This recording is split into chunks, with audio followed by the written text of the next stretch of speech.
Good afternoon, all. Good afternoon. Good afternoon. Okay. Hope you all are doing well. Now I'm going to share my presentation, but as you already know that I have uploaded two PDF for your easy access. I have divided the module, the parts as a subtopics into two, and I made the presentation, but one presentation was missed. So now I'm going to share the PDF of one presentation.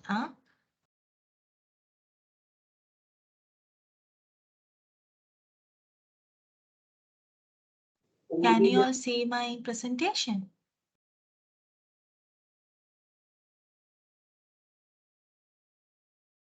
Is it visible to you?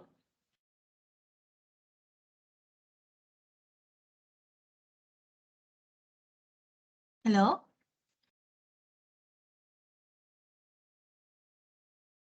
Yes, Miss, can hear. Okay, thank you. There are two submodules. One is risk management and other one is one constitution, which is we are calling it as an NHS constitution. So these are the two rest of the subtopics that we need to cover under the first module of promoting equality, diversity and inclusion in health and social care. So today is the last lecture for the first module. From next week onwards, we are going to have the new module, which is assessment process. So that is a separate, those are the two modules I am assigned to cover. And also I am going to upload the second assignment that you need to complete for the first module for this particular module. So as I already explained to you, for each and every module, you need to submit two assignments. So I have uploaded the first assignment earlier and the deadline was 7th of September 2022. So that was a report you need to complete within 1500 words and you need to include all the criteria that mentioned in the assignment guideline. And for the second assignment, you need to write an essay, which also consists of 1500 words. And it also contains some important points that you need to focus when you are developing your essay. I already sent the outline for the assignment 2 through the WhatsApp group, and I'm going to upload it to the MS team as well, so you can go through that one. And the deadline for the second assignment is 28th of September 2022, because I'm going to upload it today. So normally you are going to have 30 days for each and every assignment. So today we first see regarding the risk management. So what is this risk management is? So first we see what is risk. So simply we can define the risk. It is something which is a harm or which is not a good thing happen to a person or an individual. That is the simple definition we can tell to the risk.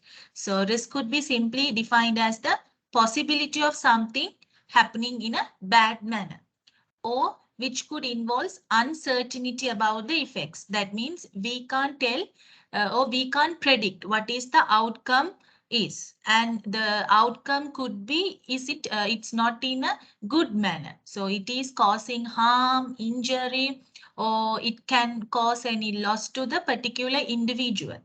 So involves uncertainty about the effects or the implications of an activity. And also risk is anything that can result in an unexpected outcome or a loss. So normally the risk is the outcome of any action or the outcome of any activity. It is an unexpected one. Although it is an unexpected outcome, the outcome is not in a good manner. So the outcome unexpectedly going to cause harm or damage or injury to a particular individual or particular object. That is, we are calling it as risk. Normally, we can classify the risk as a high risk, medium risk, low risk, but it is not the actual way of classifying. But to differentiate or to identify the magnitude of the effects, we can classify it in a simple manner as a high risk, medium risk, low risk. And also this type of classification is also helpful for the risk management as well. So we can identify who are the people or what are the things that we need to do the management immediately. If the risk is high, then we need to treat or we need to provide the management, risk management immediately to those high risk contents. Or if the risk is very low, then we can hold the management for some time or some period if the risk is very low. So this classification is also helpful to identify or to differentiate the risk management as well. So this is regarding the risk. Then we'll see what is this risk management. So now we know what is risk means. So if a person or if anything subjected to one risky condition, then we need to manage that risky condition. That means the management risk or the risk management means we are going to help to a particular individual or person to overcome that threat or to overcome that injury or the damage. And also we are going to, through the risk management, we are going to emphasize the future problem as well. So if the person encounter one risky situation in one point, through this management, we are not helping the individual to overcome on that situation. So in addition to that, we are also going to help to the individual how they are going to face or how they are going to challenge that risk in future if it occurs again. So that is, we are calling it as a risk management. Normally, risk management is also a kind of process. Process means it contains several sequential steps or the sequential order. So it is going to happen as a process. So process of identifying, assessing and controlling threats to an organization's capital and earnings. Yes, so normally the risk management we can't do immediately. So the risk management, first you need to identify what is the risk and then you need to assess why this risk happened to the individual, what are the causes of the risk, what are the sources of the risk. So, and there are different assessment tools are there. We can use those tools and we can get through the assessment, we can gather through the assessment, we can gather more and more information regarding a particular risk. Then we are going to take steps how we can control the threats or how we can control the risk. For example, so like we can take one disease condition as diabetes mellitus. So first, like a 45-year-old patient who is admitted to the normal medical ward. So during the admission only, the patient was identified that the patient blood sugar, diabetes means increasing blood sugar level. So normally on the admission only, the patient knows that he is at the risky stage. So he doesn't get the diabetes mellitus yet, but in future, if he continues to have the same dietary management, then definitely in future he will have the or he will develop the diabetes. So now, so that time we are calling that particular individual is in a risky state for the diabetes mellitus, for the diabetes condition. So first we need to identify, we are identifying. So how we are identifying? We are checking the sugar level, blood glucose level. So then we can come to know that, okay, this patient having abnormal increased level of sugar, which is not beyond the normal level. So he is in a risky condition. Then we need to assess. So how could he get get this increased blood sugar level. So in that manner, we can identify what is his lifestyle, whether he is doing exercises properly, or whether in his family members having any like mother, father, or any other family members having diabetes previously. What about his meal plan, whether he is eating more sugar or more starch foods. Like that, we are assessing that particular individual. Then we are identifying the measures, or then we are formulating some strategic plans how we can help the particular individual to control. Actually, we can't stop the risk, but we can control, or we can minimize, or we can prevent. So we can't completely eliminate, or we can't completely resolve a particular risk condition, but we can control it. To some extent, we can control, or we can minimize, or we can prevent the future occurrence. So then we can identify how we can control those. So if the patient is having the improper dietary pattern, then we can educate. And we can educate to take exercises and avoid the sedentary lives. So this is a kind of risk management. So like this, for any kind of risky situations, we can provide the risk management. But once this risk management, when you are going to start the risk management, you can't complete the risk management at once. It is a kind of sequential steps. Or you can tell it as process of analyzing process and practices that are in place, identifying the risk factors and implementing the procedures to address those risks. So both are saying the similar meaning. So this is what we are called as a risk management, or managing the risk.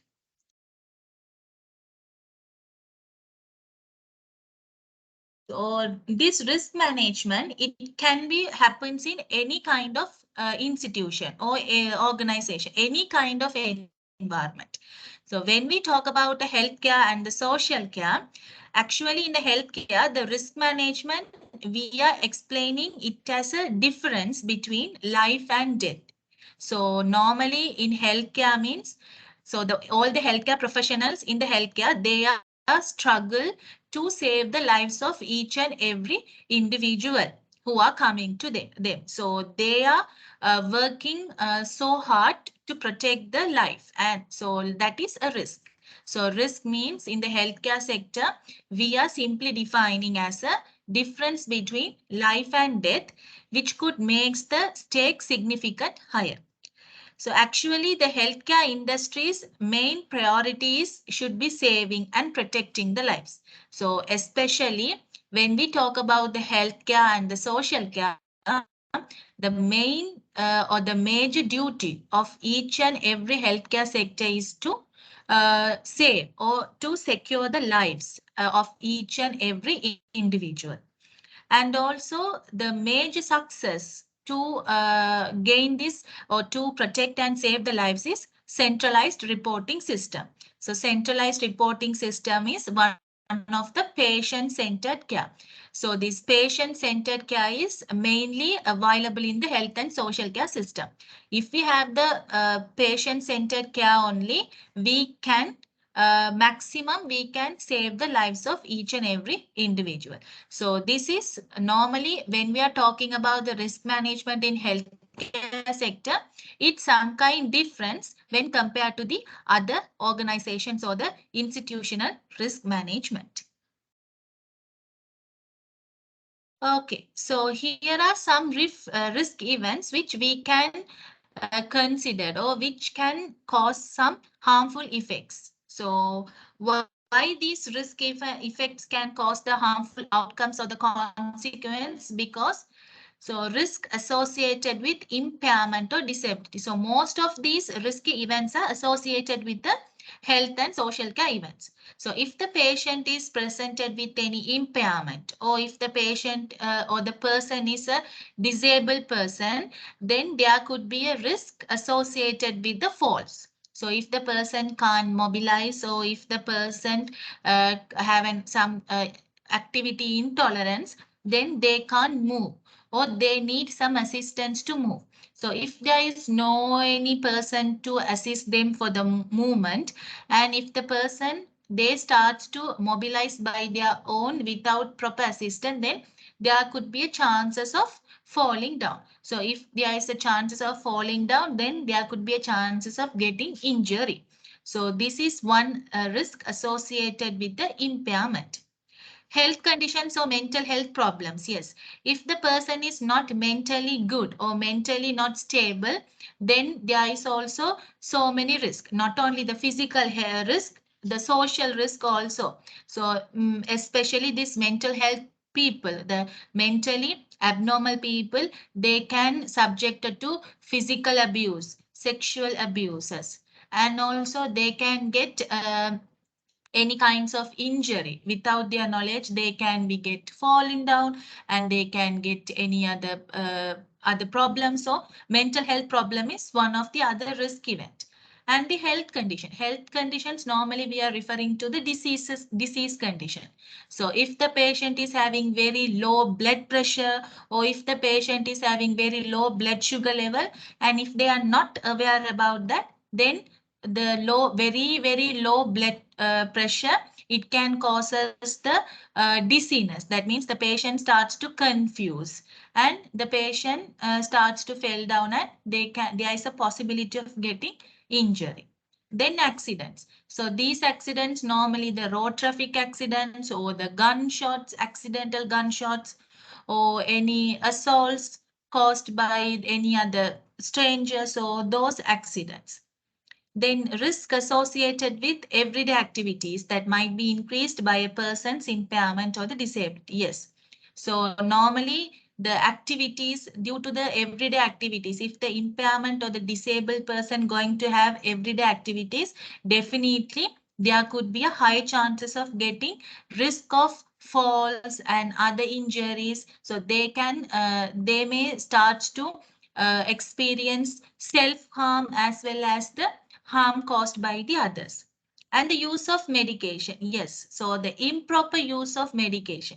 If we are not getting the physician's order, or the doctor, if the doctor is not prescribing the without the doctor's prescription, by ourselves, we are going to the pharmacy, and if we are getting the medication, and even in the pharmacy also, if we are not asking the education, like how we are going to put the medications, and what are the side effects, how many dosage I need to put, and how many times. So those, if we are not aware about those things, and if we take the medications in improper manner, yes, actually there could be a high chances of getting damage. That means our body or the internal organ starts to get damaged. So it is a kind of risk. The misuse of drugs or alcohol. So here the misuse of drugs means the illegal drugs like cocaine, heroin. So those are illegal drugs. So normally like ganja, in other terms, we can call it as marijuana. So actually the ganja is having a very medicinal purpose.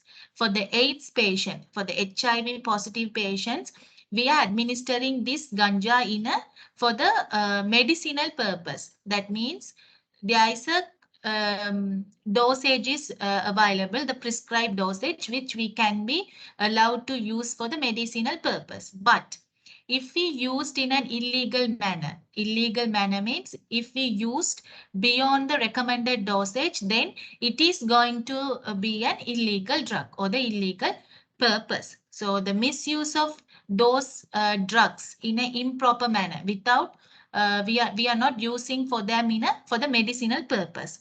And even the alcohol, sometimes some alcohol we are using for a medicinal purpose as well, but if we use the alcohol in an improper manner only, it starts to become an alcohol addiction, or the alcohol improper use of alcohol, we are telling it as a alcohol misuse. So if we going to use the drugs and the alcohol in a improper manner, then the person is going to have a risk of their healthy condition. Behaviors resulting in injury, neglect, abuse, and exploitation by self or others. So these are especially coming under the psychosocial problems. So these are psychosocial problems. So the behaviors or the attitudes of a third person will going to harm the individual as well. So like if when we talk about a small children, so if the small if one child is going to neglect by the stepmother, or is going to neglect due to her disabled, or if the child is to the disabled. So those are the some conditions. So in this situation, the baby or the child is in a very risky situation, and self-harm, neglect, or thought of suicide. So yes, so if the person is having very depressed, then automatically the person is going to have some suicidal thoughts. So those people are in a risky stage, because we can't tell that at any situation they can attempt for the suicide once they develop the suicidal thoughts. So, or sometimes they start to harm their self, like if like body shaming.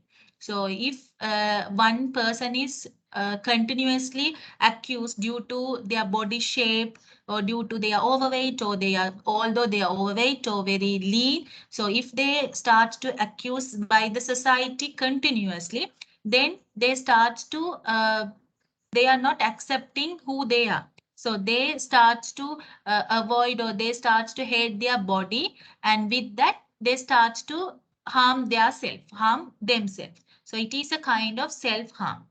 And if there is any relationship problem, so if the person who are involved in the relationship, and one person going to neglect the other person without any probable reason, then they start to self-harm, or and they start to have suicidal thoughts, and also the other person going to harm their soulmate as well. Then aggression and violence. Aggression means the severe form of anger. We can't control our anger. So that is, we are calling it as an aggressions. And violence. So we are violating. Violence means beating and harassment, all are bullying coming under the violence. And poor planning or service management. So the providing care services, if they are not planned well, and if the care services are not good enough, if they are not effective manner, then they also going to cause a risky state to a particular individual.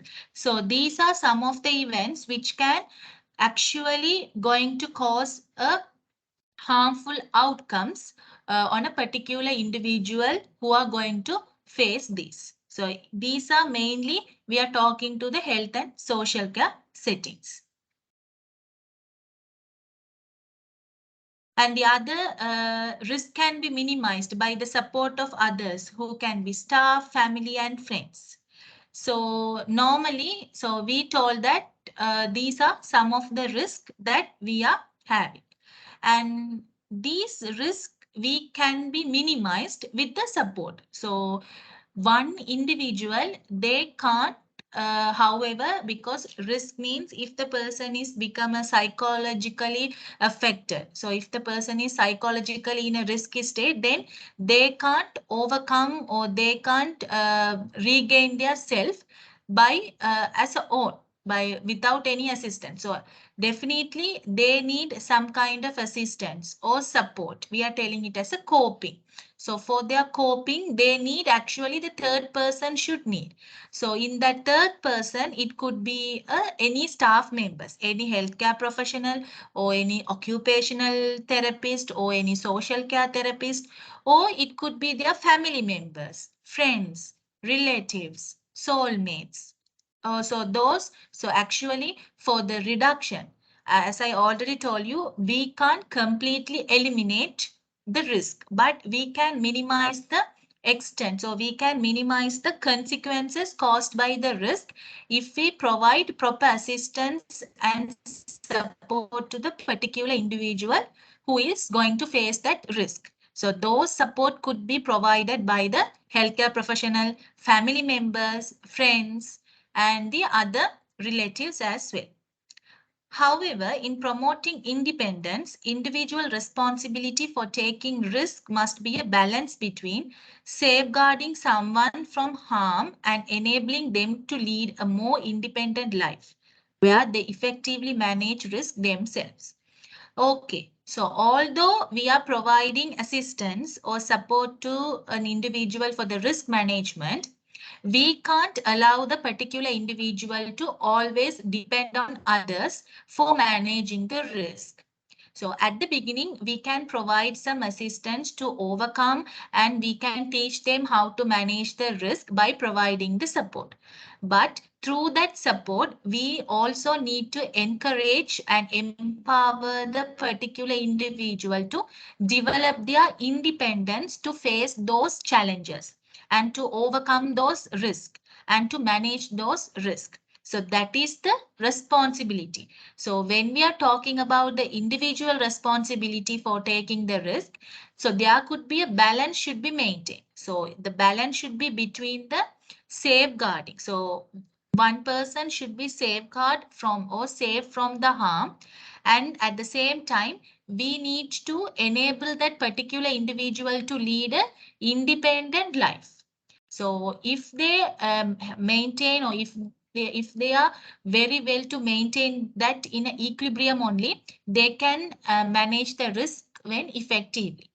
So if I am going to be, if I am facing any risk, so I need to maintain a kind of equilibrium state between, first I need to protect myself from the risk, and also I need to know how I can protect myself or how I can lead an independent life while managing those risks. Because when I am managing those risks, my activities can affect my future life. So because I'm not independent enough to lead a future life. So when we are managing the risk, we make sure each and every individual make sure they need to maintain, or they need to know that first they need to save themselves from the problem.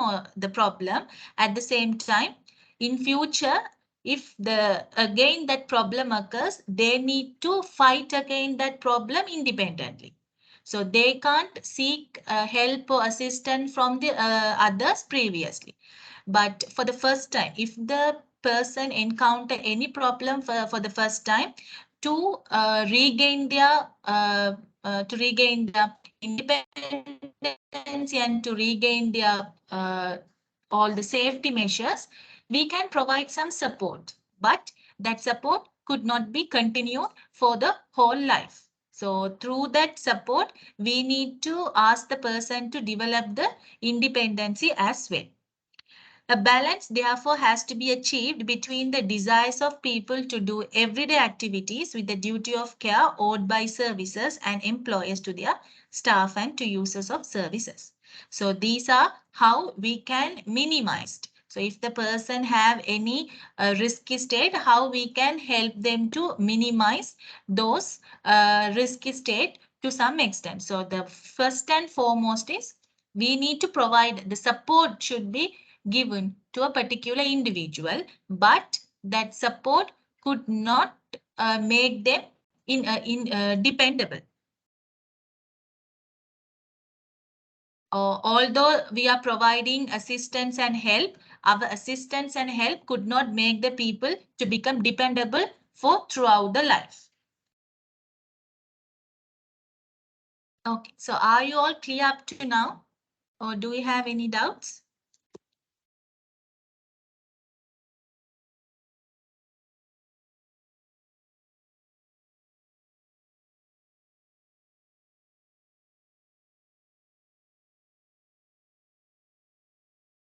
Yeah, miss.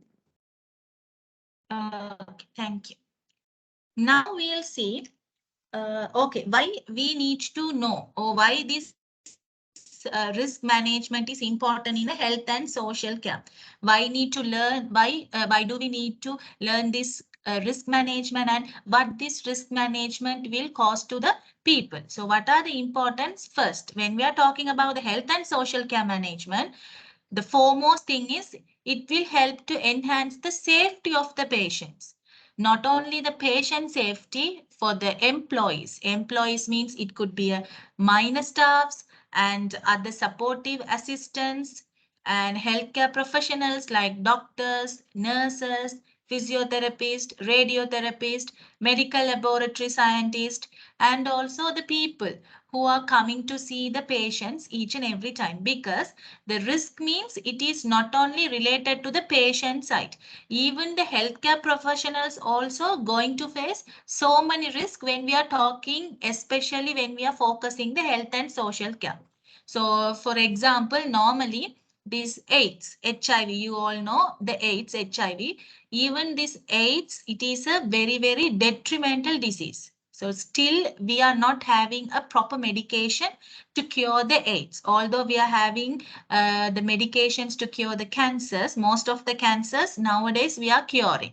But for the AIDS, still we are not having a proper management. So if the patient subjected to the AIDS, not only through the physically, but he also starts to neglect socially as well. So think if one girl, a small, like a 25 years old girl, if he got subjected, or if the society knows that the particular girl becomes HIV positive, then the focus or the people that they are going, the society, the way that the society is going to see the child is kind of different.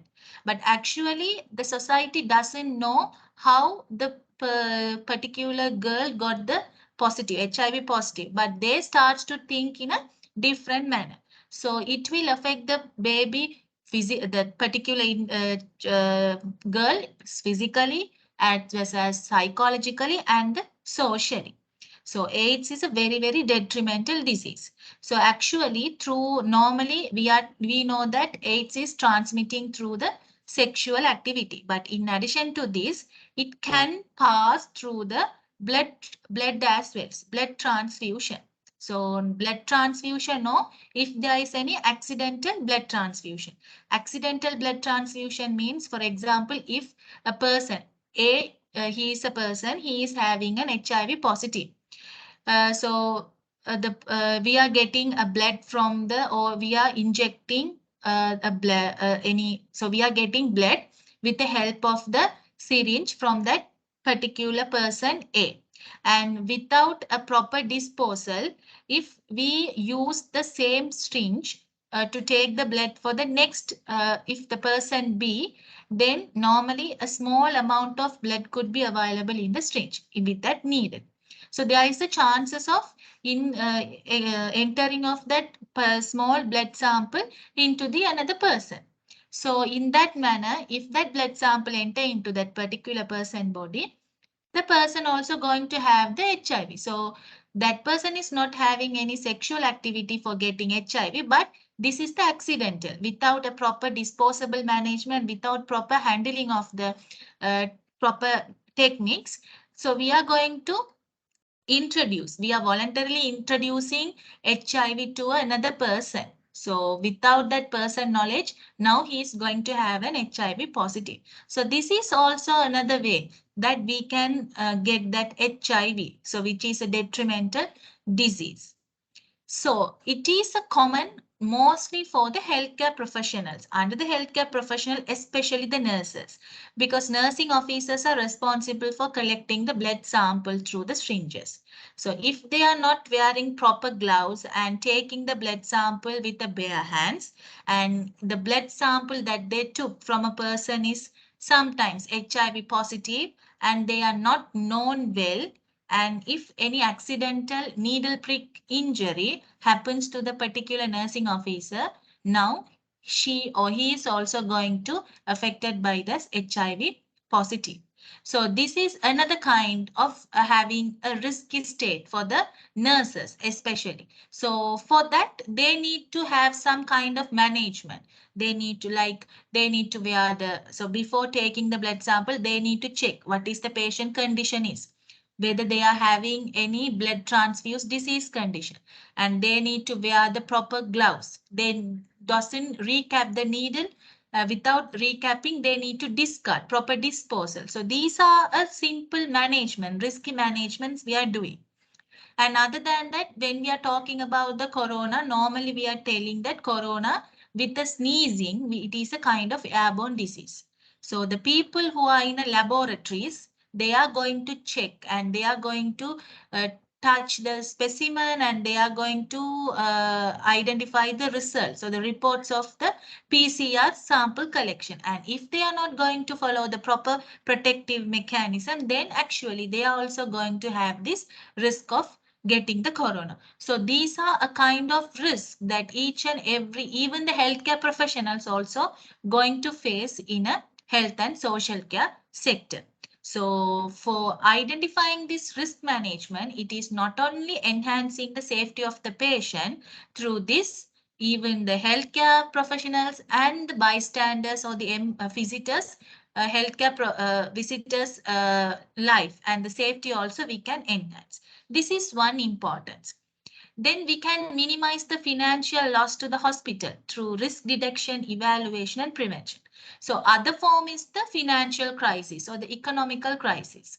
So when we are going to manage a vast risk, so under the risk management, if any bomb blast occurs, so there are lot of people are coming for the safety of the lives to the hospital.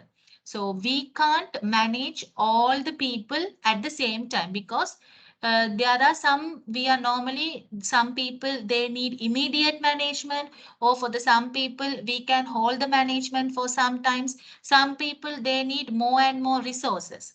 So for that, first you need to identify how this risk occurs and we need to evaluate. So with the proper financial loss and the proper minimal and the effective use of the financial as well as other available resources, this risk management is important. And we can provide education either hospital wide or for the department specific wide in order to improve the quality of life of the patient as well as the healthcare professionals. So we need to educate all the people in the hospital setting. And we can provide a mechanism to ensure the regulatory mechanism, how the people or the patients, whether they are comply or whether they are accepting the medication regimen or whether they are accepting the treatment protocols. At the same time, whether the employees in our social and healthcare, whether they are working according to the guidelines and protocols embodied by the institution. So for that, we need this risk management is important. And the other thing is now these legislations or the rules and regulation imposed by the government, they are very strict and extensive. So once we know the risk management only, we can know how the legislations are following in a strictly manner. And also we can help the patients are more prone to litigations. So these are some of the importance that we need to know, especially in the health and social care settings regarding the risk management. These are some common types of risk management like clinical or patient safety risk and strategy risk, compliance risk, liquidity risk, operational risk. So during the surgery, and some technological risk could be happens, staff or personal risk, opportunity risk. So these are some of the risk. So risk means any kind of problem or the issues that the individual is going to face. So that risk could be happens in any manner, in any work environment, and any manner could be happens. So these are some of the common risks that are associated when we are talking about the health and social care setup. So for these risks, we are having separate protocols for managing them effectively and positively. Then we'll going to see managing risk positively. So managing risk and managing risk positively. So how we are going to manage? So okay, we can manage the risk, but the outcome should be not a negative. So our management could not provide the negative outcome. It should be a positive outcome. That's why we are calling it as a managing risk positively.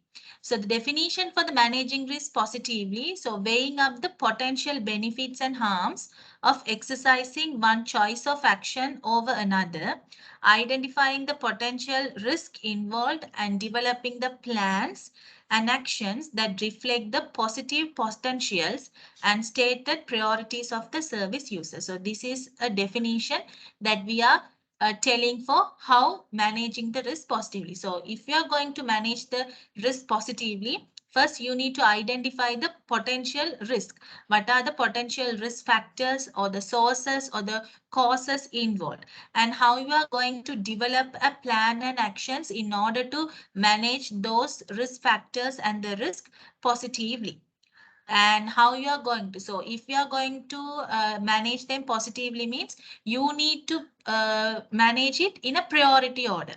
So positively means if you provide the priority to the the higher risk only, then the outcome will be most positive. So you need to be in a prioritized manner. So this is, we are telling it as a managing risk positively. So managing risk involves, it is an effective use of available resources. Yes, sometimes the resources are not enough to resolve the particular risk, but at the time you need to be very, very critically think and use the available sources effectively. If the resource, that means if the actual resource is not available, you need to find an alternative method how you can use the available resources effectively in order to manage the risk. So you can't wait until to get the actual resource. So first you need to use the available resources effectively. And also you need to support to achieve the desired outcome. You need to provide your support and assistance to them and minimize the potential harmful outcome. So when you are managing the risk, so your activities should minimize the harmful consequences. So the outcome should be very, very positive one.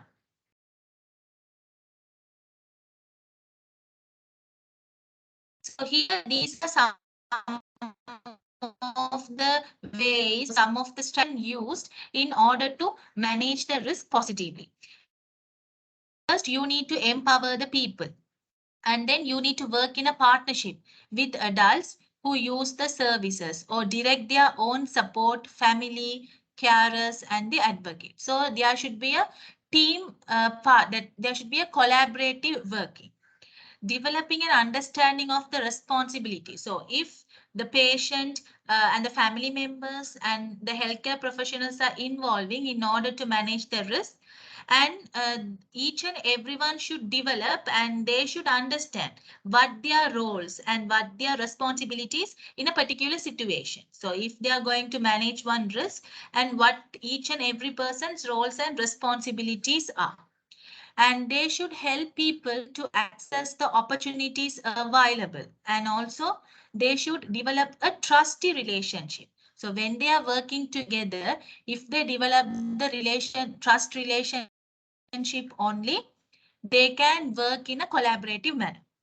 And then helping the adults who use services to learn from their experiences. And also they can understand the consequences if they are going to tell different opinions, and with the opinions they can't implement. So first they need to know what are the consequences will happen once we implement this action or the action plan. And they need to make decisions based on all the choices that are available and with the accurate information. So once they are going to take any decision regarding the management, they should collect, they should gather all the information which are accurate, and they should identify available possible choices.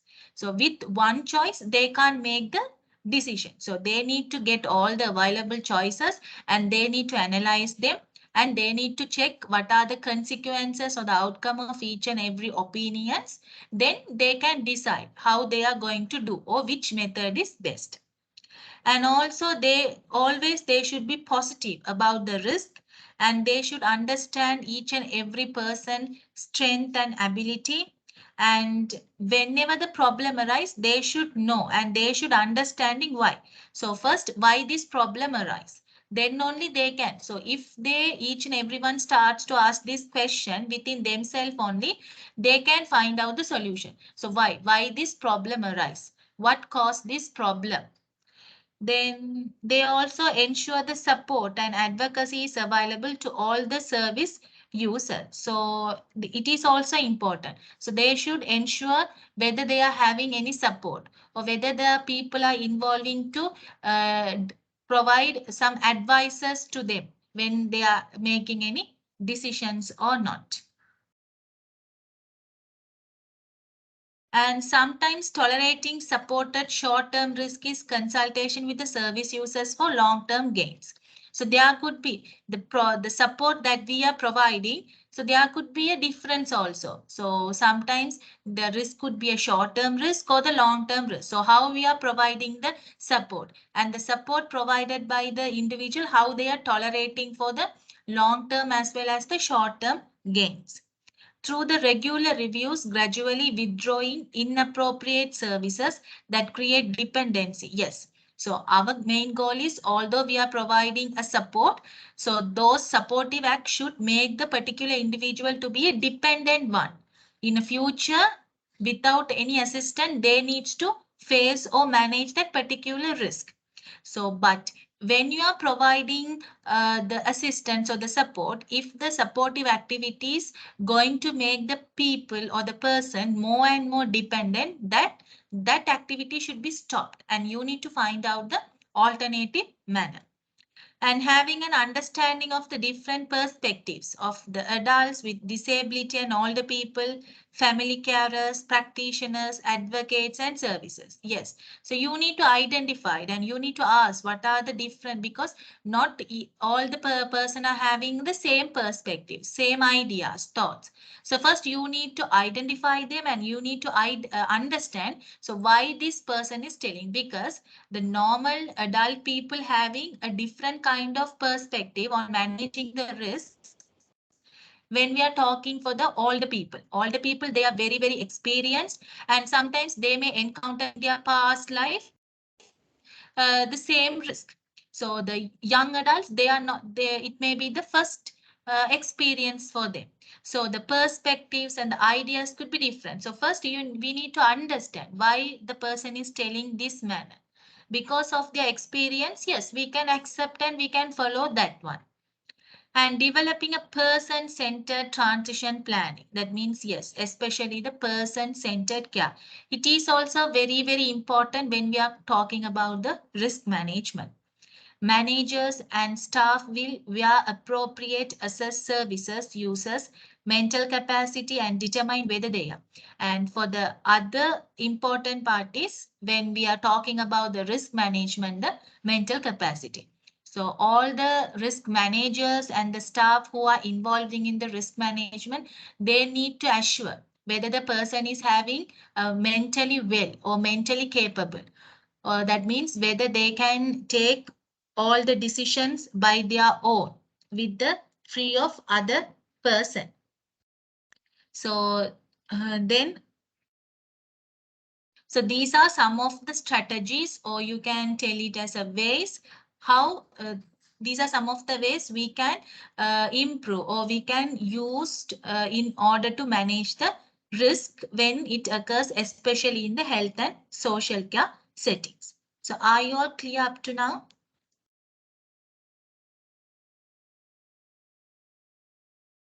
Do you have any doubts?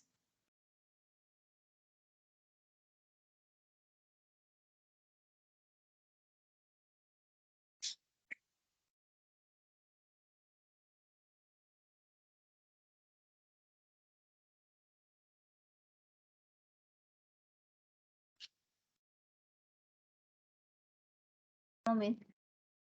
Okay, thank you. Now we'll move on to the principles of working with risk. So what are the principles that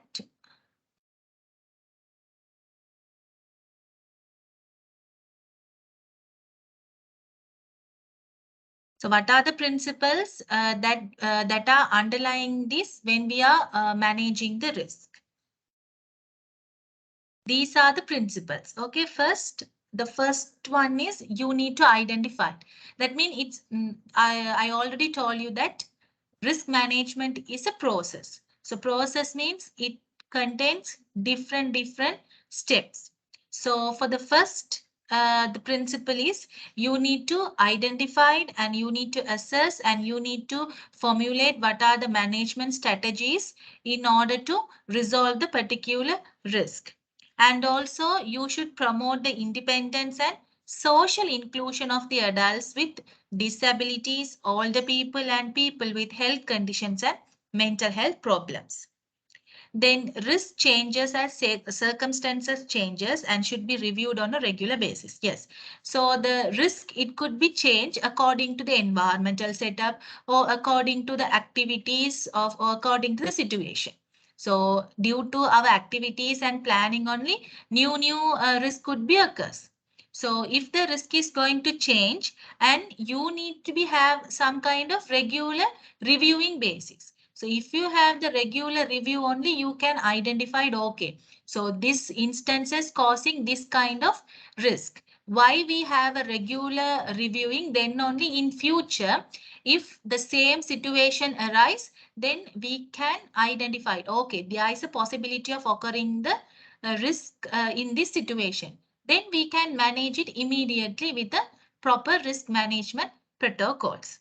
And risk can be eliminated but is unlikely to minimized but is unlikely to eliminate it. Yes. So we can minimize the risk, but we can't eliminate. Eliminate means we are completely resolving or completely removing. So no, risk cannot be removed completely. In future or in any instances, we can have the same risk again and again, but when compared to the previous risky state or the previous bad outcome, if we know the proper risk management, with the proper risk management, we can reduce the impact or the bad impact caused by the risk in the future. So that is the use of this risk management. So you need to be know that we can't completely eliminate the risk, but we can prevent or we can minimize to some certain extent. Information that are used and recorded should be comprehensive. That means it should be detailed and it should be clear and accurate as possible. But not possible, it must be accurate one and the clear one. Risk taking should involve everybody working together to achieve a positive outcomes. Yes. So when we are talking about the risk management, as uh, we already saw that, yes, each and every person who are involving for the management, they should understand each and everyone's responsibilities and they should understand each and everyone's perspectives and should work in a collaborative manner with the team spirit. Confidentiality is a right, but not our absolute right, and may be breached in exceptional circumstances when people are deemed to be at serious risk of harm, or it is in the or and only where the benefits of doing so supported by meaningful safeguards. Yes, so you already know what is this confidentiality means. That means we are going to see it's a kind of secret maintaining. So confidentiality, privacy maintaining or secret maintaining. But this statement, we already studied that we can't maintain the privacy or the confidentiality in all the time when we are talking about the patient. So when we are getting any information about the patients, at first we are telling, yes, the information that are collected from you will be maintained in a confidential manner. Yes, so maintaining the one person's private information is a right of that patient. It is a confidentiality is a right, but it is not the absolute right. Absolute right, you already know what is absolute right means. That means if we violate that right, you can't summon anyone because the confidentiality is not an absolute right when we are talking about the patient sector, healthcare sector. Why? Sometimes we need to expose the patient's private details for the patient's sake. in order to identify because sometimes if we know the patient's private information only, we can go for the proper treatment or we can identify the proper treatment management. In that situation, if the patient is in danger or if the patient is going to have some serious effects, in that situation, the exposing the private matters of the patient is not considered as a it is not considered as an illegal activity. That means it is not considered as violating the law, although the confidentiality is right of an individual.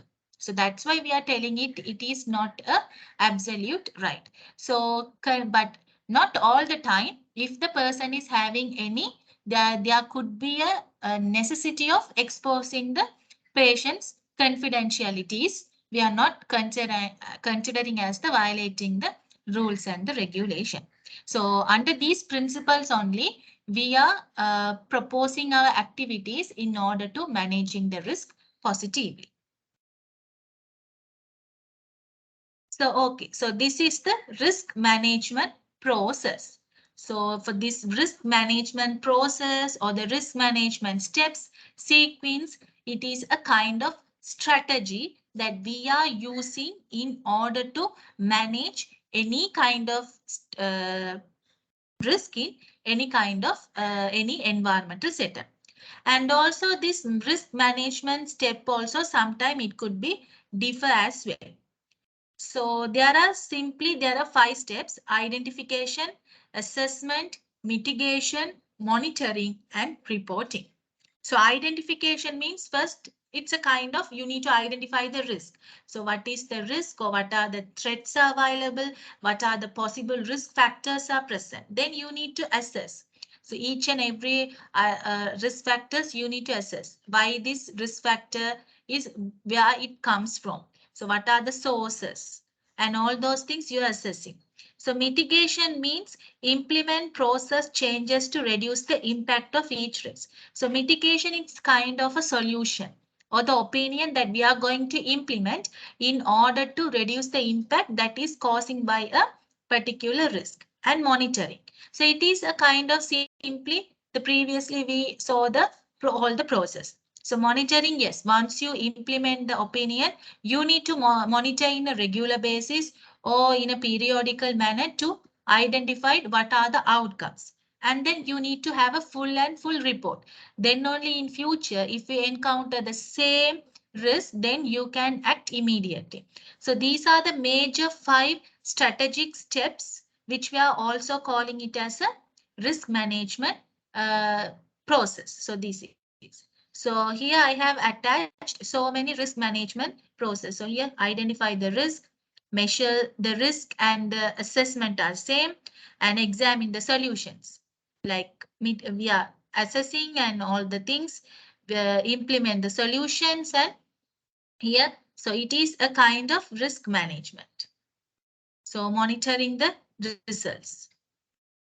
And this is another part, a critical risk management. So critical risk management. So risk is also, it is also some kind of, it is going to make a person's life in danger. So critical risk means we need to manage the situation or the circumstances immediately because the outcome is it is going to create a vast impact, bad impact. So that is a critical risk management. So the steps or the strategic plans are same, but there could be some differences. So here also you need to identify, but in the critical risk management, you need to identify the process, what are the potential hazards, and what are the critical controls are there, and the control. So it is a different kind of management process, which we are calling it as a critical risk management. So here you can, here this is another one, risk management. The same things, but the application could be differ according to the institutional and the instances if they are differs.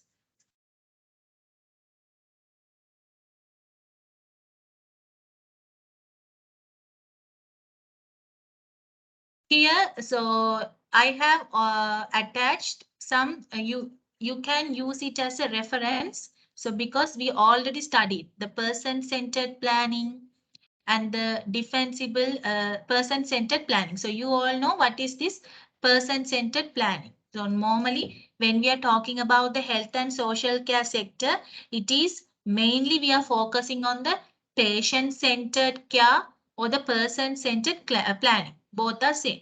The meaning is same. So we are making any plans, or we are making any treatment options which is specific to one particular individual. So the key features are the person is at the center and the control is the person.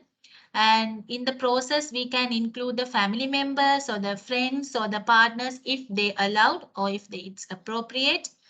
And the planning should be reflects the person's capacities and what is important to them, and identify the support they need to fulfill. And here it is citizen means when we are talking to the nation, and it could be differs when we are talking to the hospital, we can change it as a patients. And planning builds a shared commitment to action that upholds a person's right. And planning is underpinned by ongoing listening, learning, and further action, which helps the person to achieve what they want out of life.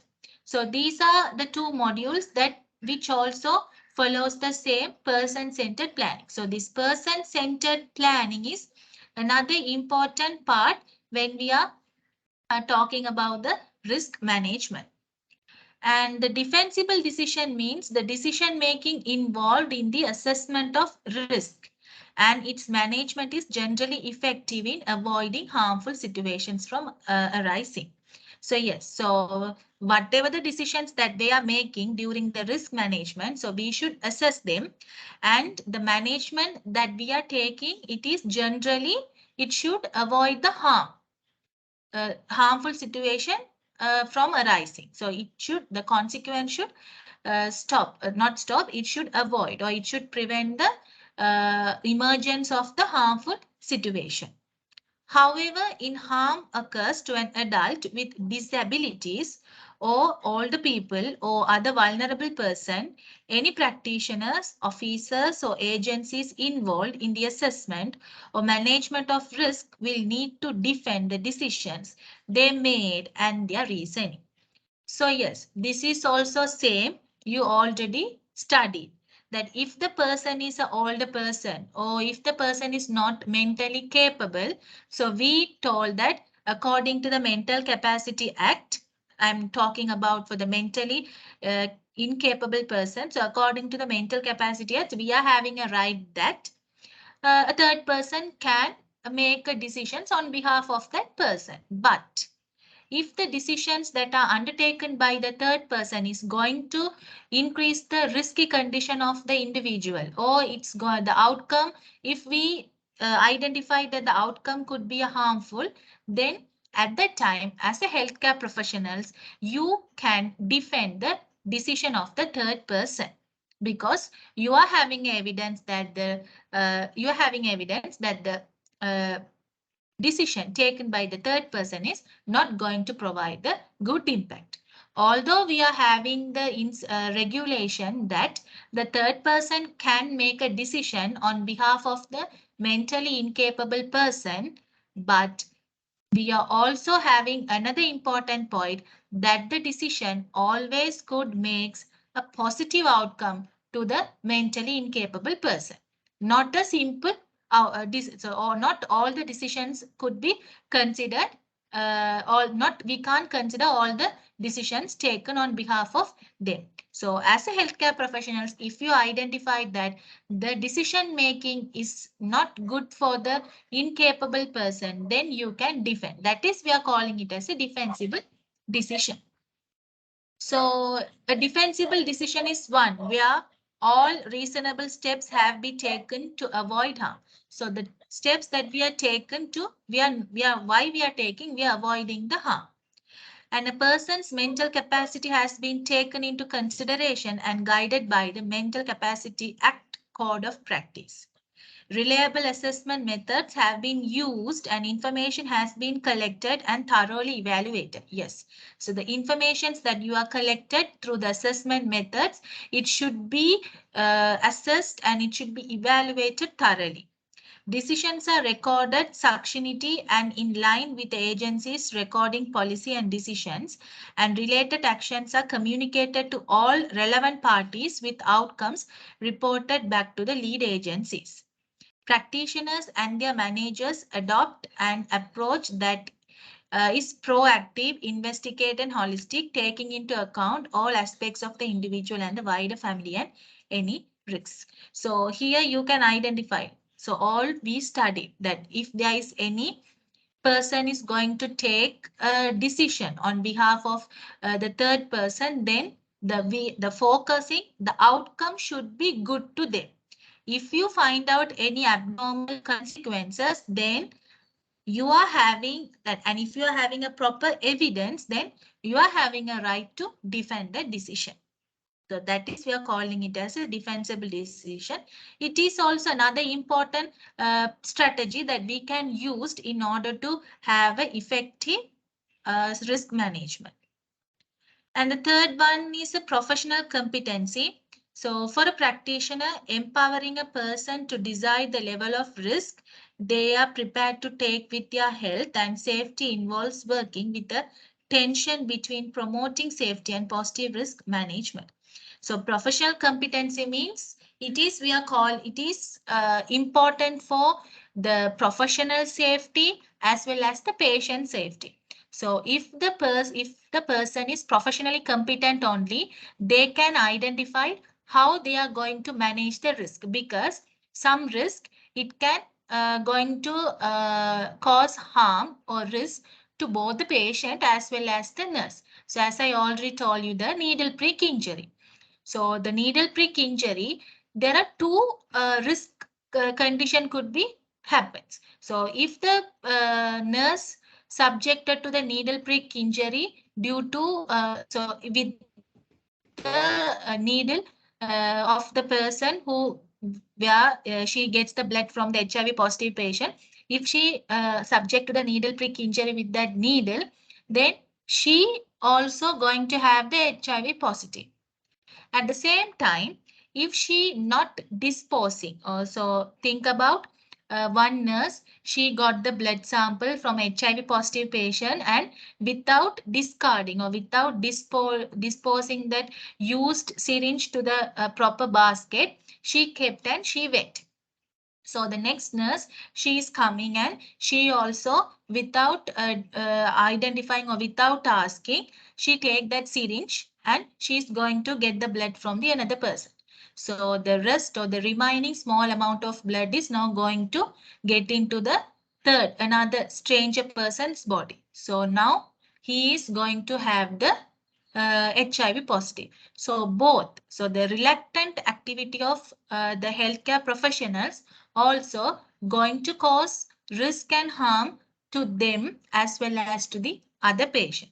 So as a professionals, they should be competent enough. They should follow all the, they should adhere to the protocols and they should follow all the parts that they have, all the proper management activities when they are working in a health and social care environment. So this is also one of the strategy we can use in order to managing the risk. And the final one is legislation and legal principle. So if you found out any risky activities, so you can claim your part, or you can claim the good outcome. The final one is the legislations. So under the legislation, so you already know regarding the human rights, disability rights, and the mental capacity, data protection, duty of care, we already studied these things. So why? So with these also, with the legislative principles, you can have an evidence and you can claim if any risk that you are going to subject it. So you can regain or you can claim your positive outcomes by using by having this legislative activity. So normally these legislative principles or the guidelines are the final strategy with which we are using when we are talking about the risk management. So about that, we need to have that person-centered care, professional competency, and also defensible decision. So these are some of the activities that we can undertaken prior to going for this legislative and the legal principle. So you can go through this. So here they have mentioned the important points, but for each and everything we studied earlier regarding each and every parts under the act. So here you can go through the risk management tools. So what are the techniques that we can use for managing the risk? Like, so definitions with examples. So here you can identify. So what is danger means, what is an hazard, and what are the protective factors, signals. So these are some of the risk management tools or the definitions that we are using.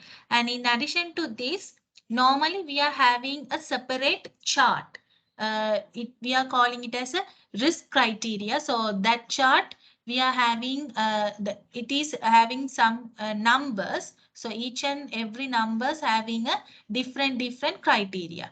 So under which criteria we are having the risk, but you are not, it is not that much important to know that elaboratively, but you can have this, you can go through this, the risk management too.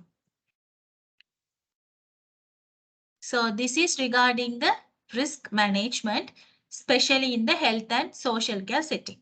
So do you have any doubts? If you have any doubts, you can ask.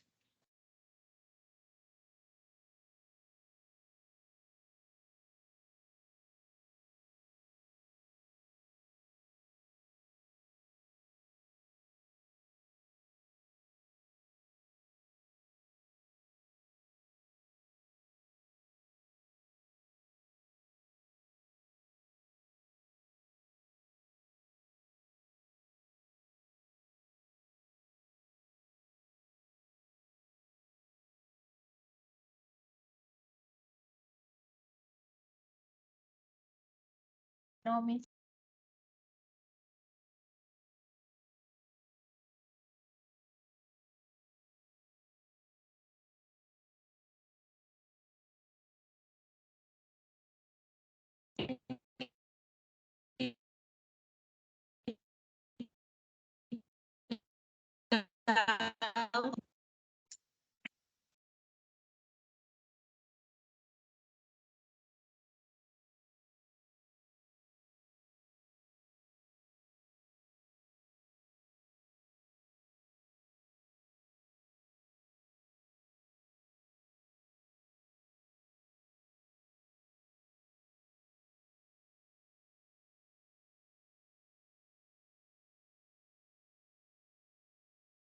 Auntie, are you? Sorry?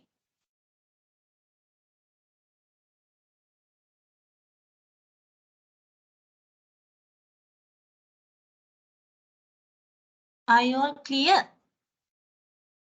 Yes, Miss. Okay.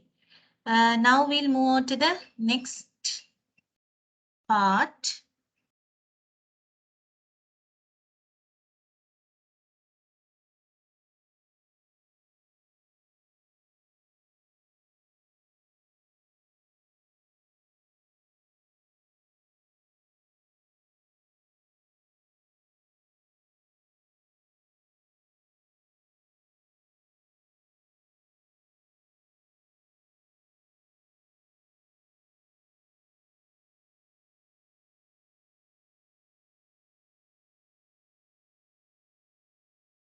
Can you all see my presentation? Yes, ma'am. Okay, thank you. So this is the last constitution. Constitution is also a kind of legislative framework we are going to see. So this is the last one that we are going to see under the module promoting equality, diversity and inclusion. And it is important Other institution also important, but this includes all the other legislative frameworks. The NHS Constitution. So first we'll see what is this. So these are the learning objectives of today's session. So at the end of the session, you will be able to define what is the NHS Constitution means and what are the purpose of learning this constitution, and brief out what are these rights and pledges which are contained in this constitution. And you can explain briefly regarding the NHS principle, values and their importance. And you need to identify what are the patient and public rights that are mentioned in the NHS constitution, and the duties, the legal duties of the staff who are coming under the NHS constitution. So before moving to the slide, first we need to say what is this NHS mean. So you need to know NHS is National Health Services. So this NHS, especially we are talking in a United Kingdom, England, Ireland, Scotland. So all these we are collaborative telling as a United Kingdom. So the under this NHS, National Health Services, all the healthcare services, it can be a public, private sector, any voluntary sectors or trust, which are coming under, which are working for the enhancement, safety and the protection of the health and safety and the quality of each and every individual will come, so will works under this National Health Services. So the employers, employees or the healthcare professionals who are serving for the survival of the people and for the enhancement of the community, they are working according to the guidelines for which comes under this National Health Services. So in Sri Lanka, we are having a health ministry. So under the health ministry, all the hospitals and the private sector, public sectors will come. So like similarly in United Kingdom, they are having the National Health Services. So as a overseas educator or as a overseas worker, if you are going to work in a United Kingdom, you also need to fulfill the requirements asked, or the requirements asked by the National Health Services, because once you are enrolled or once you are going to work in a United Kingdom, you are going to registered or you are going to enrolled under the NHS.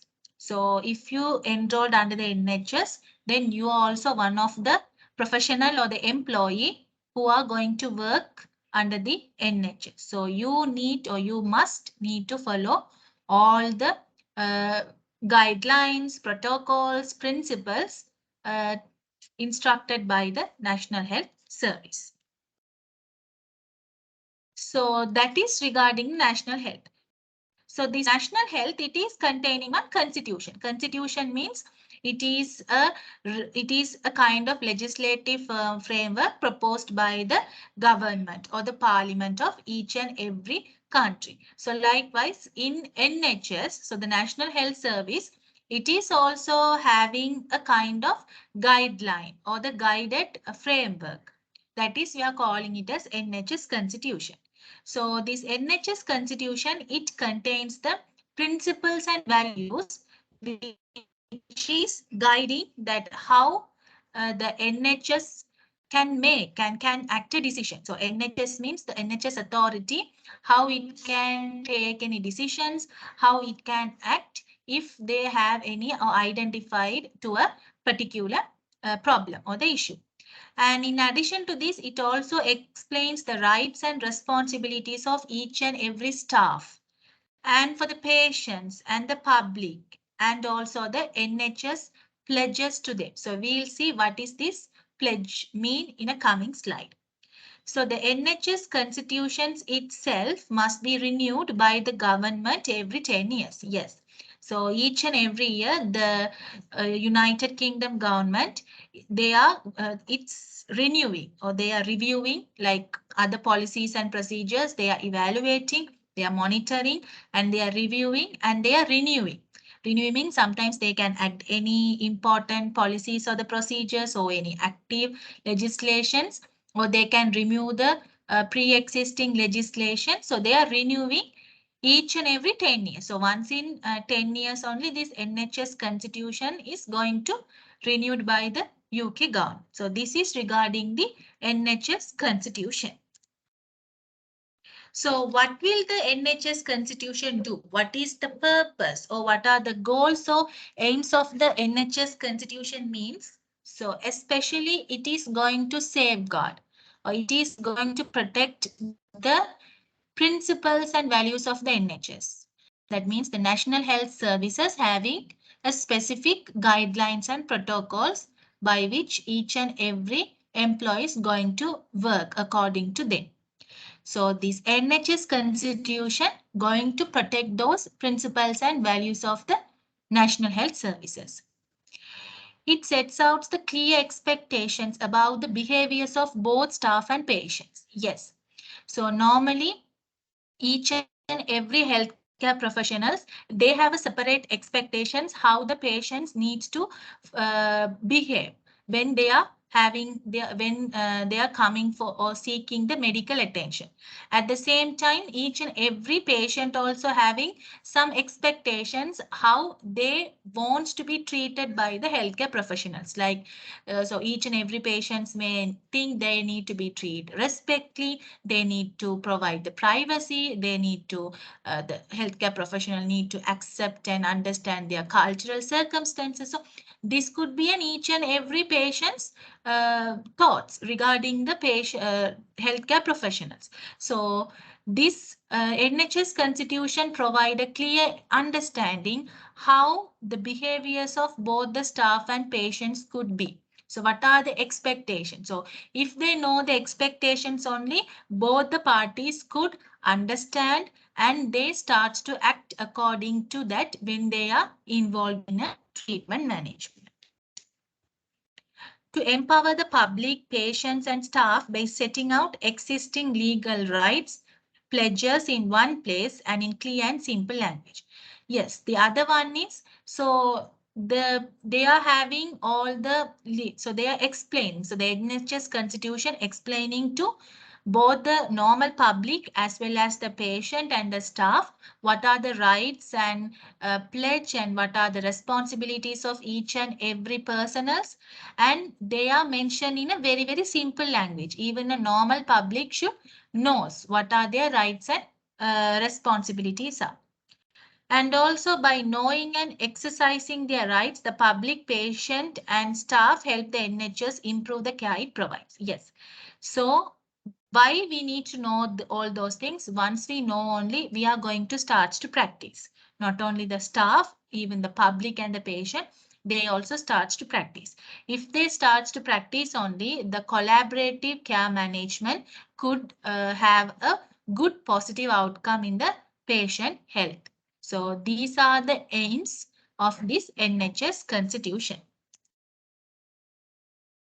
So these are the three major contents of the NHS constitution. One is NHS principles, NHS values and the rights, responsibilities and pledges of both the staff, patients and as well as the publics. So when we are talking about the NHS constitution, who are the people we need to talk or we need to account when we are talking about the NHS constitution? So first one is the Secretary of State for Health. So the Health Secretary, and then local authorities in the exercise of their public health function. So the authorities that they are mainly working for the public health improvement and the functions, and the local clinics and the trust and the foundation. But here the trust and the foundations or and even the private and the voluntary sectors, not all the trust and the private sectors we are taking into consider under the NHS constitution. Normally, we already studied in a previous slide, there are some exceptional institutions are there, which we can't even claim under the NHS principles and protocols. Why? Because they are not enrolled under the NHS. So although we are talking about the local clinical trust and foundation and the voluntary private sector, all these should be enrolled under the NHS. So if they enrolled under the NHS only, we can talk when we are talking about the NHS constitution, and we can act with the help of the NHS constitution. And then Health Education in England, HWE. So it is also one of the authority. So when we are talking about the NHS constitution, we need to include the people who are working and the authorities who are coming under this sector. So these are the 5 major divisions that we can include it when we are talking about the NHS constitution. Okay, so here we can see what is this rights and pledges. So the primary goal of the constitution is to set a clearly what patients, the public and the staff can expect from the institution and what the NH expect from them in return. So normally this NHS constitution providing the information a kind of expectation, because so the NHS, so it is expecting something from the patient, how the each and every patient should act when we are talking about the healthcare, how the staff needs to work. So normally each and every institution, they are having some policies and procedures. So they are expecting that each and every staff, they should follow, they should adhere to that protocols. So that is the NHS expectations. At the same time, people as well as the patients and the staff members, they are also expecting that the guidelines and the protocols formulated by the NHS should fulfill their expectations. So for that, as I already told you, that each and every patient, they are thinking that when they are admitted to the hospital, they are having some expectation. They should be treated very nicely. They should be treated respectfully. They should treated with the any discrimination by the healthcare professionals. So if they encounter any discriminative activities or any violating activities, then the patient, they are expecting that they should have some kind of legislative framework in order to claim their rights. So it is a kind of patient expectation. So this NHS constitution, it is telling in detail regarding what are the rights of the patients, what are the duties of the healthcare staffs, how the healthcare staffs needs to work to the patients. So the NHS constitution providing all the expectations of the patient. So the goal of the constitution, it is providing a clear understanding for the patients and the public staff how the NHS needs, how the NHS expect, or how they can expect from the NHS, at the same time how the NHS is going to expect them. So both parties' involvement are there. So this is the major aim of the constitution. So these expectations only, we are telling it as a rights, responsibilities, values, and the pledges. First, we'll see right. So you know this term already. You are already familiar with the term right. So right means it is a legal entitlement protected by law. So we are normally having a basic rights, basic human rights. So basic human rights means, so as an individual, I am having some rights which are protected by the law. If anything happen, if anything happen not in a normal manner, or if it is not favorable for me, or if it is violating my right, then according to the law, I can have a law, or I can have a judicial action for that particular act. So that are rights. So a legal entitlement protected by a law. A constitution sets out a number of rights, which include rights conferred explicitly and rights derived from legal obligations imposed on NHS bodies and other healthcare providers. The Constitution brings together these rights in one place, but it does not create or replace them. So the rights are there, but you can't create or replace the right.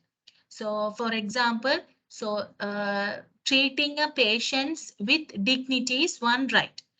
So you can't replace that right. That means dignity means, or the privacy means, you need to treat or patients in all the private manner. That means even the physical privacy, psychological privacy, social privacy.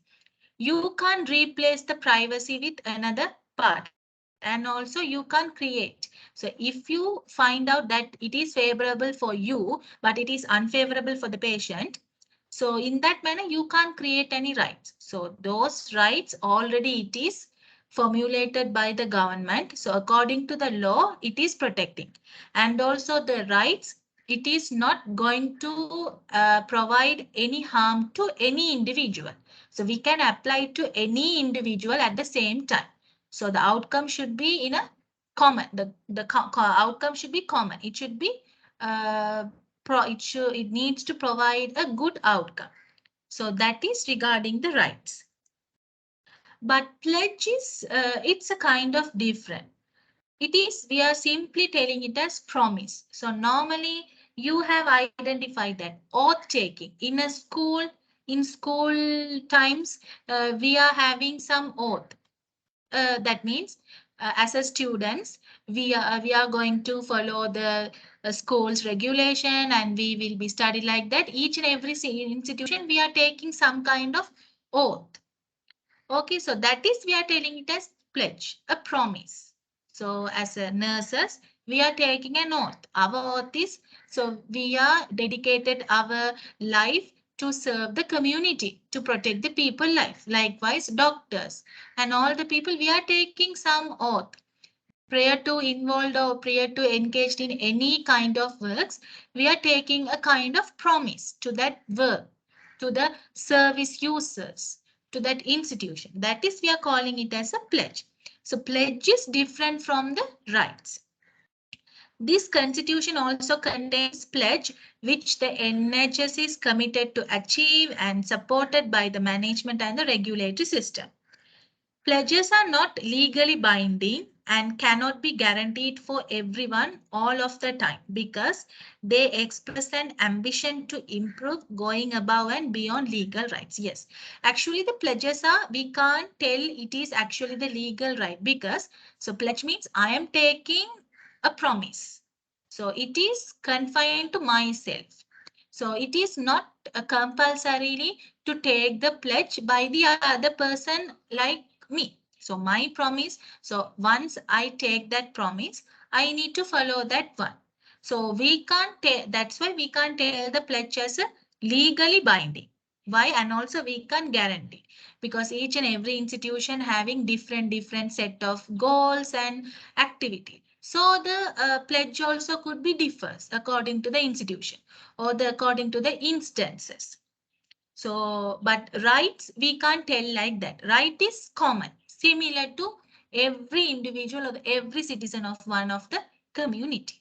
So this is regarding pledge. Pledge simply means a formal promise, and the right means it is a basic entitlement which is guarded by the laws. And the other part is a responsibility. Responsibilities means how each and every person's going to work and how they are going to accountable for their actions undertaken by them. So when we are talking about the responsibility, responsibility is not only for the healthcare professionals, even the patients are also having responsibilities. If the patient is, the patient's responsibility is, they need to convey the message to the physician how their health status could be, whether they have recovered well or whether they develop any abnormal symptoms or whether they are having having any abusive activities by other healthcare professionals. So these are the responsibilities of the patients, because not all these things are not aware about the staff at all the time. So these are the patient's responsibility. At the same time, when we are talking about the staff responsibilities, They are having to treat the patient in a nice manner, polite manner. So they need to provide medication at a correct time. They need to identify the patient's problem. So these are the responsibilities. Responsibilities means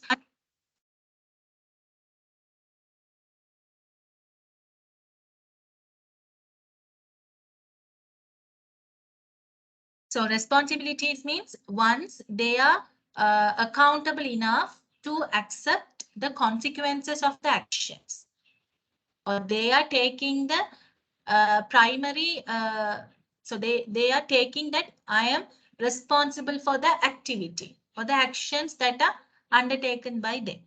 So the Constitution sets out expectations of how patients, the public and staff can help the NHS work effectively and ensure that resources are used wisely or fairly. This is regarding the responsibilities. So are you all clear up to now? Or do we have any doubts?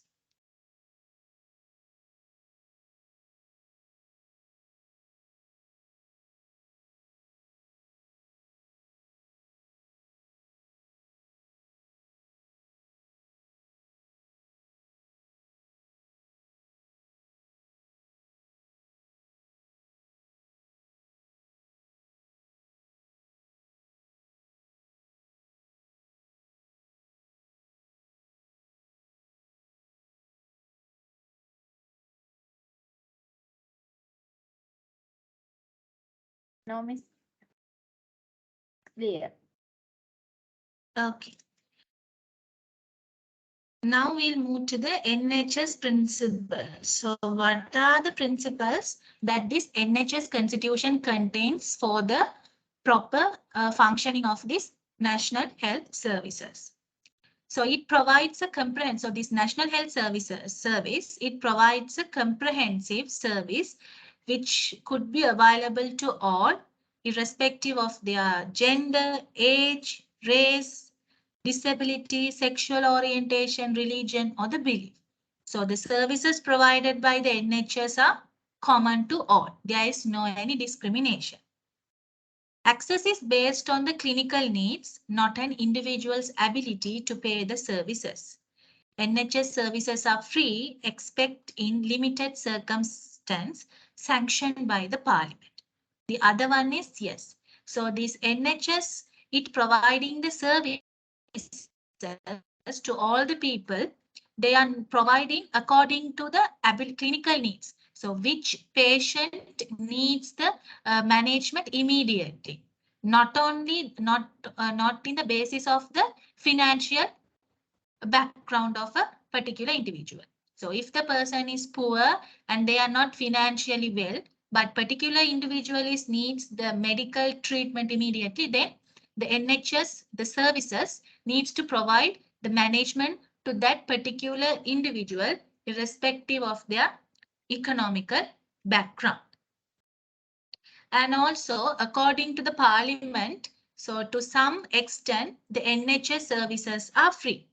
But there are some instances where the people can't afford the free NHS services, they need to pay. So there are some limited circumstances also there. But normally, they are not mainly focusing on the economical background. They are focusing and providing the care to the people depending on their clinical conditions.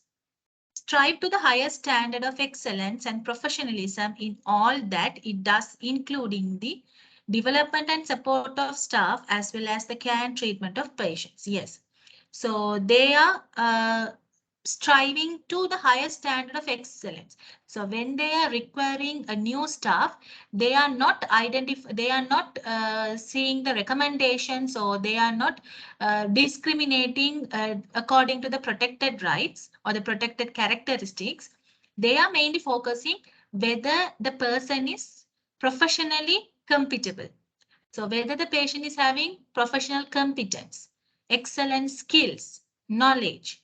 So in those kinds only they are requiring the staffs to that health services. Why? Because with that they can develop and support the other staff and the institution. At the same time, if they recruit a good, excellent, skillful, competent service providers, then the patient outcome and the quality of life improvement of the patient also will. So that for that purpose only they are striving they are recruiting the new staff in that manner, not only in the recommendation purpose. The NHS works together across organizational boundaries and in partnership with other organizations in the interest of patients, local authorities, and the wider population. So this NHS, it is having a very wide boundary. So it is having some connections or having a partnership relationship with other organizations also, like other private agencies, other voluntary organizations, which they are having some partnership in order to provide a better care services to their country's citizens or the public. Committed to provide best value for taxpayers' money and the most effective, fair and sustainable use of resources. As we live longer, scientific knowledge and technology advance, we have to use the service and resources provided by the NHS fairly and responsibly. So yes, so normally these NHS, they are providing all the care and the services, the resources, which should be available to all the people. So they are providing services that could be offered by all the people who are living in the country. Not only the scientific, that means the medical activities, they are also providing the technological activities also. So they are providing new treatments with the advanced technological and the scientific knowledge, which are incorporated into the medical treatment, and they are providing. At the same time, they are making all the people to get affordable resources available and in a fair manner. Accountable to the public, community and patient that it serves. Yes, so they are having the accountability. They are having the responsibilities to the services they are provided to the public, private and the communities they are providing. Services must reflect the needs and preference of the patients, families and their carers. Yes. So the cares that are provided, although they are providing a very good care, but when the care provided, they should take into account that before providing any care, they should consider the patient or the family members' preferences and their needs. So depending on the needs and preferences only, the care they are giving to the people, they need to formulate the cares according to the preferences and the needs of the people. That means the services. So these are the principles that this National Health Service followed when they are providing a care to the patient, community or the public sector. Okay. So why do we have these NHS values? So far we discussed regarding the pledge, responsibilities and rights and the principles. And there is another important component called NHS values. So why? What is this NHS values? Why do we have these NHS values? When there are tough decisions to be made, shared values that are widely understood create the bond of trust and common ground that allows for engaged debate beforehand, implementation afterwards, and cooperation to achieve shared aspiration. So why we are having these values means, so if there is any critical situations, like if you are going to take any decisions according to the ethical priorities, when you are having or when you are focusing on the ethical, like ethical dilemmas. So when you encounter or when you are going to take any tough decisions, we need to make these values. So if we have these values, we can create a bond, a trustable bond, a confident bond between the people who are engaging in a care management. And once we develop a trust bond only, the people who are engaged in a management, they can accept each other and they can understand each other and they works in a collaborative manner. So once the work should be in a good team spiritual work, then the outcome should be in a very good manner. So that's why we are having these NHS values. This is particularly relevant when patient pathway cross over the organization. So this is why we are having. So main purpose of the values that are stated by the NHS is, if you are going to take any critical decisions in any critical situations, then to develop and to understand the people who are engaged in a particular decision making, to develop a trustful relationship and to have a good positive outcome in a following management or in the future management. So we have these NHS values. So these are the values that are proposed by the National Health Services Constitution. First one is respect and dignity. Yes, you need to provide respect to the patient as well as the co-healthcare members. Commitment to quality of life. Yes, your healthcare services or the healthcare providers should mainly focus on improving the quality of care of the healthcare receivers. Compassion. Your care should be very, very compassionate. Improving the lives of the people. So you are working together with other healthcare professionals in order to improve the quality of life of the patient. And each and every one you need to count. That means you need to know, you need to accept the preferences and the desires of each and every person, even with the other peer healthcare professional as well. So here you can see. So here I have attached this picture. In this picture, for each and every value, they can mention in detail how you can include or in your work, or how when we are talking about the values in the NHS Constitution. Then similar to the NHS values, there are NHS pledge. So this NHS contains some promise. So it taking the promise, the each and every healthcare professionals and the staffs, they are having some promise. So they are taking promise in front of this NHS on behalf of the NHS when they are going to work for the community. Provide all staff with a clear roles and responsibilities and rewarding the jobs for terms and individuals that make a difference to patients, their families and carers and communities.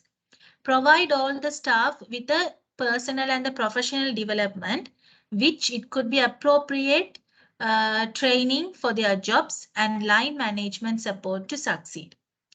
And also it provides support and opportunity for each and every healthcare professionals in order to maintain their own health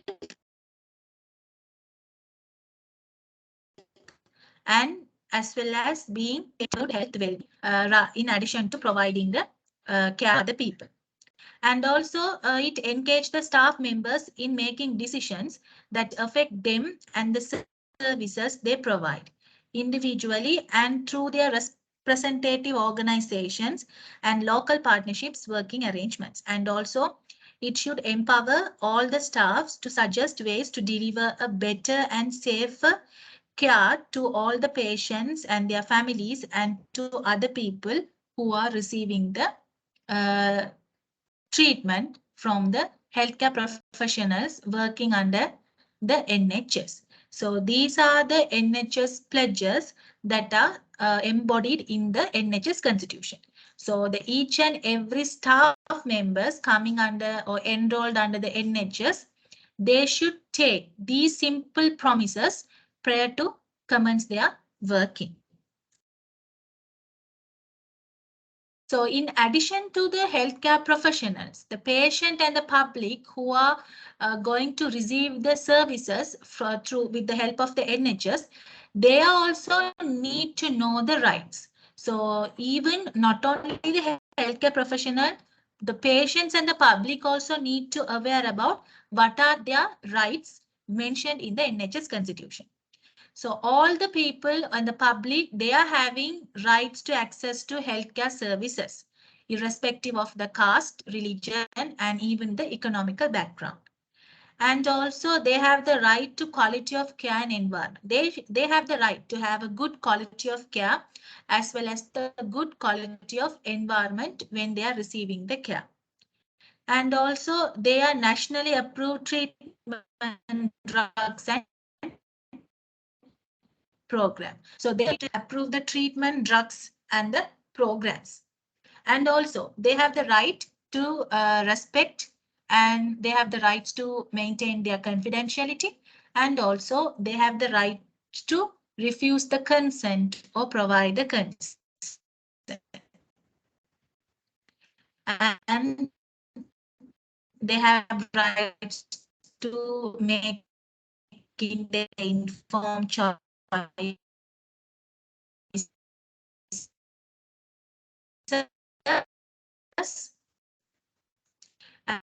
and also involved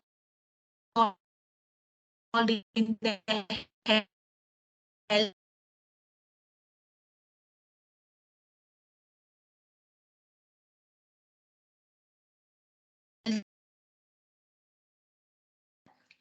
employee. So here you can identify the patient's right and NHS pledges in detail. So these two slides explaining regarding what are the rights of the patients and the public. So here, so these are also some of the rights: to have a free healthcare services, to receive high quality, accesses the services quickly. Yes, so if the patient is having, patients need any urgent care, so it is important to provide the access quickly. And also to have the medicines that have been approved by the NICE. So NICE, it is one of the uh, organizations, health organization in the UK, approved medications. And each and every person should be treated fairly and with the respect and dignity. And to say what care you do and do not want, and the patients having, yes, if they are not like the treatment, they can have the right to refuse. And the patients are need to be given information about the body condition and the care that we are going to provide. And also they have the rights to choose the doctor. If they are not willing to seen by one physician, yes, they have the right to choose the doctor as well, or the physician as well. And also they have the rights to involve in the treatment or the decision making plan, as well as if they like, they can involve their family members as well. So these are the rights the patients and the public having, which are mentioned in the NHS Constitution. And we'll see now the legal duty. So the legal duties means, so the NHS Constitution, it summarizes the duties that are relevant to all the NHS staff, all the occupational therapists or the social care workers or the medical and the other healthcare workers. So the people who are coming under this NHS, we are calling them as NHS staff. So the NHS Constitution, they have summarized what are the duties they need to perform when they are working under the NHS. So first they need to accept their professional accountability. Yes. So if they did anything, they should be very, very keen enough to accept with, yes, I am the responsible one and I did with my own knowledge. There are no any third person intrusion. Likewise, they need to be a professional accountable. They need to accept their professional accountability. And they should take reasonable care of health and safety at the work, both for the patient as well as their own health and safety. And act in accordance with the express and implied terms of your contract of employment. So you need to follow all the guidelines proposed by the NHS when you are working, and you can't discriminate against the patients or the staff.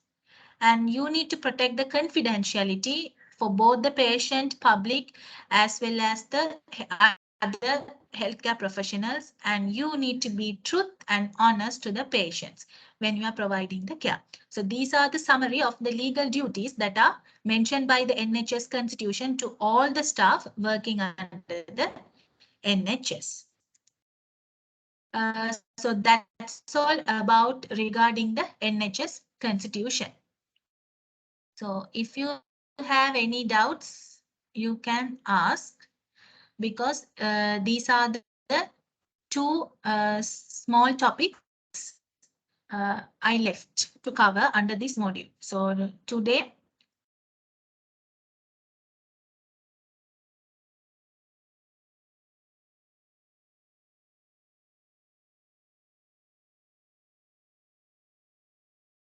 today, we finished the first module, promoting equality, diversity and inclusion in health and social care. In the coming week, I'm going to start the new module regarding the assessment process in the healthcare setting. So what are the assessment process available, and how we can assess the patients effectively. So there are some various steps and there are various tools, techniques are available regarding the assessment. So I will upload the assignment to you. The guidelines and the instruction are same like the previous assignment. So here you can see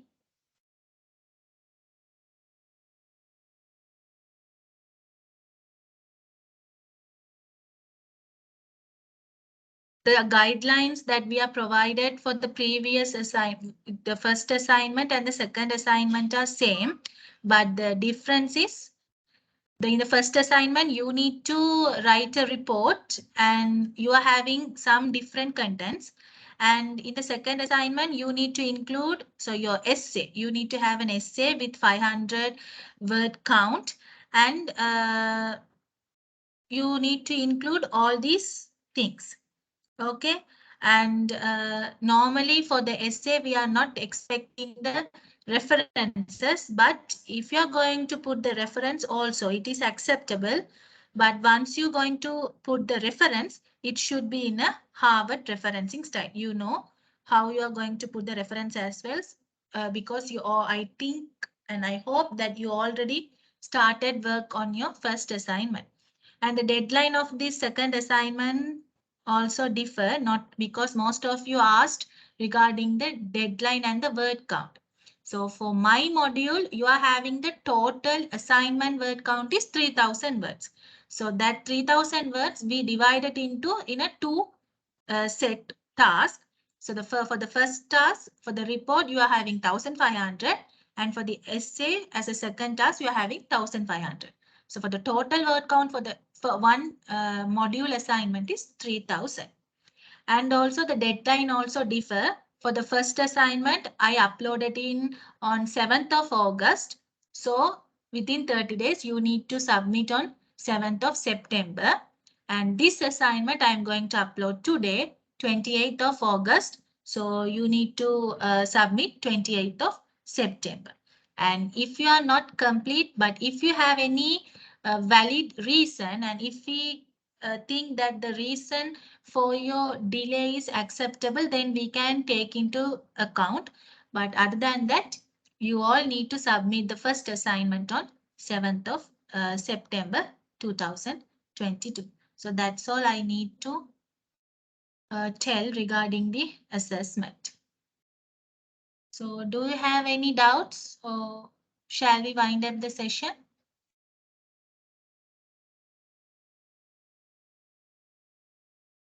If you have any doubts, you can ask.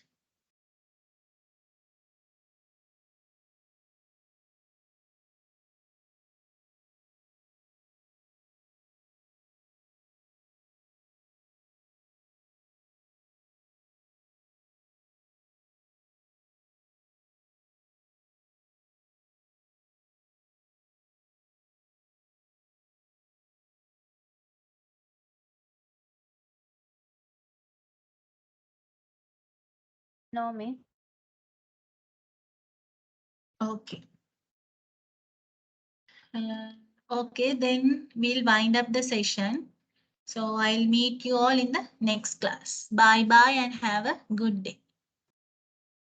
Thank you, ma'am. Thank you. Thank you very much. Good day. Bye.